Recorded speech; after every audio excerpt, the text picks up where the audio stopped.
सबका बहुत बहुत स्वागत है क्लास 11 के इस लेटेस्ट वीडियो में। तो दोस्तों आज की वीडियो जो है इसमें हम पढ़ने वाले हैं हैज़ महोदय का नियम। हैज़ का नियम आज की वीडियो में हम अच्छे से मस्त तरीके से कंप्लीट करने वाले हैं। ठीक है, तो समझो, सबसे पहले मेरे भाई हमें ये जानना जरूरी है कि जो हैज़ महोदय हैं इनने अपना नियम दिया क्यों, आवश्यकता क्या थी। तो मेरे भाई जो हैज़ महोदय ने है, इन हैज़ महोदय ने अपना नियम दिया था एंथैल्पी के लिए। किसके लिए? एंथैल्पी के लिए। मतलब हैज़ महोदय ने एंथैल्पी में परिवर्तन देखा। एंथैल्पी में क्या देखा? परिवर्तन देखा। ठीक है, और उस परिवर्तन के लिए ही इन्होंने अपना नियम दिया है। एंथैल्पी क्या है? एंथैल्पी ऊर्जा ही है। जैसे किसी भी निकाय के पास जो ऊर्जा होती है उस ऊर्जा को ही हम बोलते हैं एंथैल्पी। कोई अलग नहीं है, ऊर्जा ही एंथैल्पी है। ठीक है, और इस नियम का प्रतिपादन जो हैज़ महोदय हैं उन्होंने दिया था 1840 में। इस नियम का प्रतिपादन कब किया था? सन 1840 में इन्होंने अपने इस नियम का प्रतिपादन किया था। ठीक है, अब इस नियम के अनुसार इन्होंने कहा क्या? तो देखो, मैंने आपको पहले ही बताया एंथैल्पी के बारे में इन्होंने बताया। और एंथैल्पी के बारे में क्या बताया वो सब समझो। उन्होंने बताया कोई चाहे भौतिक परिवर्तन हो, कोई चाहे भौतिक परिवर्तन हो या फिर रासायनिक परिवर्तन हो, जो आपका एंथैल्पी में जो परिवर्तन होता है, एंथैल्पी में परिवर्तन होता है वो हमेशा समान होता है। भौतिक परिवर्तन में और रासायनिक परिवर्तन में एंथैल्पी परिवर्तन हमेशा समान होता है। ऐसा नहीं होता कि भौतिक परिवर्तन में एंथैल्पी अलग परिवर्तित हो, रासायनिक में अलग। नहीं, ऐसा नहीं। भौतिक में या रासायनिक में, दोनों में एंथैल्पी परिवर्तन कैसा होता है? समान होता है, समान होता है। अब चाहे वो अभिक्रिया एक पद में हो या फिर चाहे वो अभिक्रिया अनेक पद में हो। कैसे एक पद में या अनेक पद में? जैसे समझो मेरे भाई, मुझे क्या करना है, जो आपका भोपाल है, क्या है? भोपाल। ये आपका भोपाल है। इस भोपाल से मुझे कहाँ जाना है? सागर जाना है। भोपाल से कहाँ जाना है? मुझे सागर जाना है। तो भोपाल से सागर डायरेक्ट जाऊंगा, भोपाल से सागर मैं डायरेक्ट जाऊंगा तो मुझे 250 रुपये देना पड़ेंगे। 250 रुपये देना पड़ेंगे। भोपाल से डायरेक्ट सागर जाऊंगा। अब ये तो एक पद में चला गया, ये तो मैं डायरेक्ट चला गया। अब यदि मैं दो पदों में जाता हूं, यदि मैं ऐसा करता हूं कि पहले मैं भोपाल से जाता हूं राहतगढ़, एक राहतगढ़ नाम का शहर है बीच में भोपाल और सागर के, तो मैं पहले भोपाल से जाता हूं राहतगढ़। कहाँ जाता हूं? राहतगढ़ जाता हूं, है ना। तो भोपाल से राहतगढ़ में जैसे ही जाता हूं तो मुझे लगते हैं 150 रुपये। कितने लगते हैं? 150 रुपये। भोपाल से मैं राहतगढ़ जाता हूं तो मुझे कितने लगते हैं? 150 रुपये। और फिर मैं राहतगढ़ से सागर जाऊंगा तो फिर मुझे 100 रुपये लगेंगे। तो देखो, अभिक्रिया यहां पर कितने पद में हो रही है? दो। पहले भोपाल से राहतगढ़ और फिर राहतगढ़ से कहां? सागर। तो यहां पर मैंने कितने रुपए दिए? 150। यहां पर मैंने कितने दिए? 100। और डायरेक्ट गया था तो मैंने कितने दिए थे? 200 दिए थे।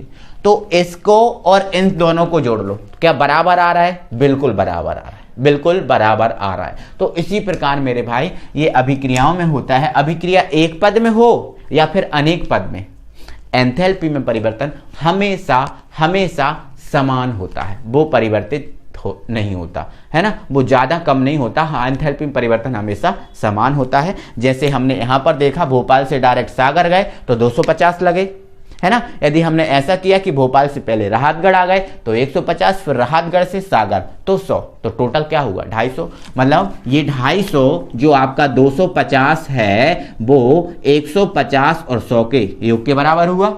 मतलब एंथैल्पी में परिवर्तन दो पद में और एक पद में, दोनों में कैसा आया? समान। आई होप कि आपको समझ में आ गया होगा।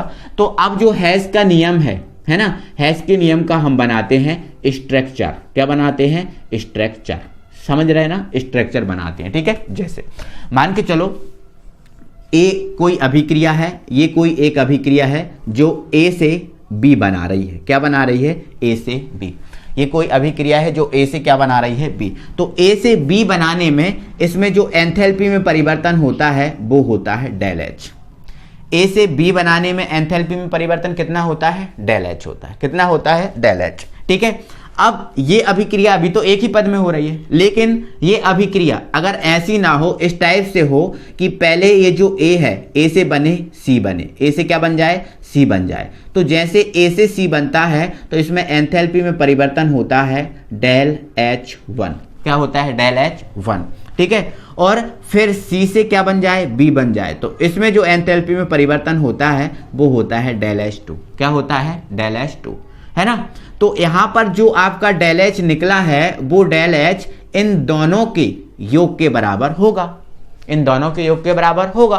क्यों होगा, क्योंकि एंथैल्पी में परिवर्तन तो हमेशा समान होता है ना, हमेशा कैसा होता है, समान। अभिक्रिया एक पद में हो या फिर अनेक पद में, है ना। तो एक पद में जो एंथैल्पी में परिवर्तन होगा वो इन दोनों पदों में परिवर्तन के कैसा होगा, योग के बराबर होगा, है ना, क्योंकि एंथैल्पी में परिवर्तन कैसा होता है, समान, ठीक है। तो अतः हैज नियम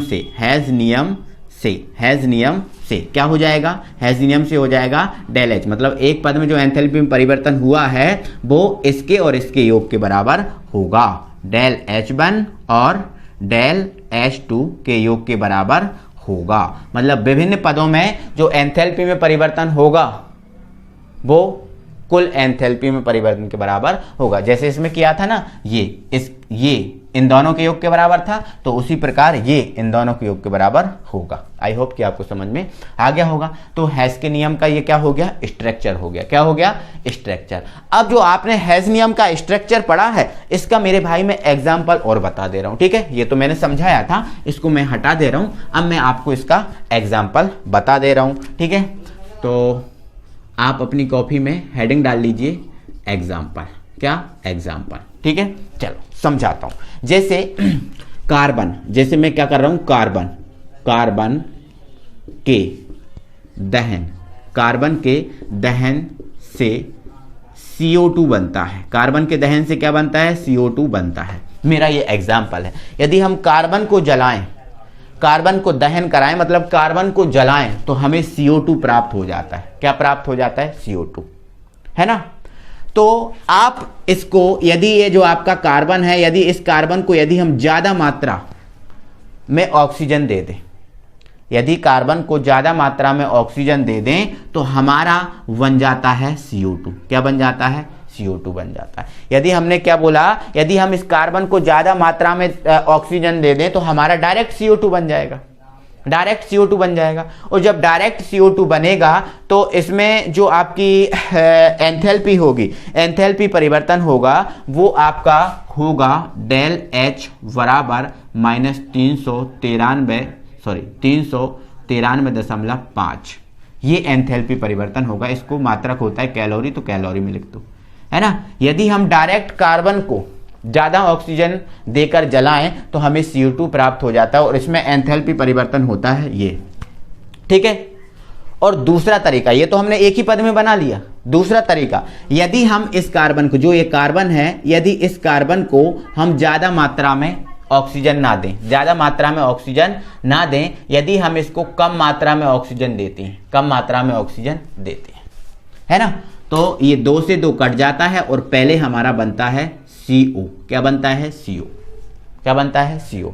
तो कम मात्रा में ऑक्सीजन देंगे तो पहले क्या बनेगा, CO बनेगा। और CO, इस CO बनने में जो आपका एंथैल्पी परिवर्तन होता है वो होता है आपका डेल H1 बराबर माइनस 110 कैलोरी, 110 कैलोरी, ठीक है। 110 कैलोरी ऊर्जा खर्च हो गई। हमें क्या बनाना है, CO2। अभी CO बना क्या, नहीं, हमने कम ऑक्सीजन दी थी तो CO बना था। हमें CO2 नहीं, हमें CO नहीं चाहिए, हमें CO2 चाहिए। तो हम क्या करेंगे, जो CO बना था इसको हम और ऑक्सीजन देंगे, हम इसको और ऑक्सीजन देंगे, और ऑक्सीजन देंगे तो फिर भी हम इसको आधा अणु दे रहे हैं। देखो आधा अणु इधर दिया, आधा अणु इधर दिया, तो ये फिर से कैंसिल हो जाएगा। इस CO से ये O क्रिया करेगा और फिर में अंत में क्या बन जाएगा, CO2 बन जाएगा। क्या बन जाएगा, अंत में CO2 बन जाएगा। क्या बन जाएगा, CO2, है ना। तो इसमें इस CO से इस CO2 में बनने के लिए यहाँ जो एंथैल्पी परिवर्तन होगा वो होगा आपका माइनस 283.5 कैलोरी, 283.5 कैलोरी, समझ रहे। तो आप देखो यहाँ पर एक ही बार में ज्यादा ऑक्सीजन दे रहे थे तो माइनस 393.5 कैलोरी ऊर्जा एंथैल्पी में परिवर्तन हो रहा था। और ये कम ऑक्सीजन दी तो पहले इतना परिवर्तन हुआ और फिर इतना परिवर्तन हुआ, है ना। अब इन दोनों को यदि जोड़ दें तो ये जो परिवर्तन है इस परिवर्तन के बराबर हो जाएगा, ये परिवर्तन इस परिवर्तन के बराबर हो जाएगा। अगर ऐसा हो रहा है मतलब हेस का नियम पास है, अगर नहीं हो रहा तो हेस का नियम फेल है। देख लो, अप्लाई करके देखते हैं। ठीक है, तो लिख दो हेस नियम से, हेस नियम से, ये एग्जाम्पल बता रहा हूं, ये तो स्ट्रक्चर और ये एग्जाम्पल। ठीक है, तो हेस नियम क्या होता है, डेल एच बराबर del H1 plus del H2, यही होता है ना, होता है ना। ठीक है, डेल एच का मान कितना है -393.5 और डेल H1 का मान कितना है -110। ठीक है, और डेल H2 का मान कितना है, डेल H2 का मान है -283.5, तो ये -283.5, तो ये हमारा कितना है -393.5 और इन दोनों को जोड़ दो तो भी ये -393.5 आ जाएगा। मतलब ये बराबर ये बराबर ये, मतलब एंथैल्पी परिवर्तन हमेशा कैसा होता है, समान। अभिक्रिया एक पद में हो जाए या फिर अनेक पद में। ठीक है, तो आई होप मेरे डियर स्टूडेंट कि आप सबको ये समझ में आ गया होगा अच्छे तरीके से, है ना, क्योंकि मैंने हर एक चीज़ को समझाया है ना। हेस नियम यही बताता है कि एंथैल्पी में परिवर्तन हमेशा समान होता है, अभिक्रिया एक पद में हो जाए या फिर अनेक पद में, है ना। जैसे हमने कार्बन के दहन से CO2 बनाया तो कार्बन को डायरेक्ट दहन कराया और डायरेक्ट CO2 बना लिया, या फिर हमने 2 स्टेप में कार्बन को कम ऑक्सीजन दी तो पहले CO बना और ऑक्सीजन दी तो क्या बना, CO2। तो इधर से इधर तक ये ऊर्जा खत्म हुई और इधर से इधर तक ये ऊर्जा खत्म हुई। ठीक है, तो ये जो दोनों ऊर्जाएं हैं इन ऊर्जाओं के बराबर होती हैं, है ना, क्योंकि एंथैल्पी में परिवर्तन हमेशा समान होता है ना।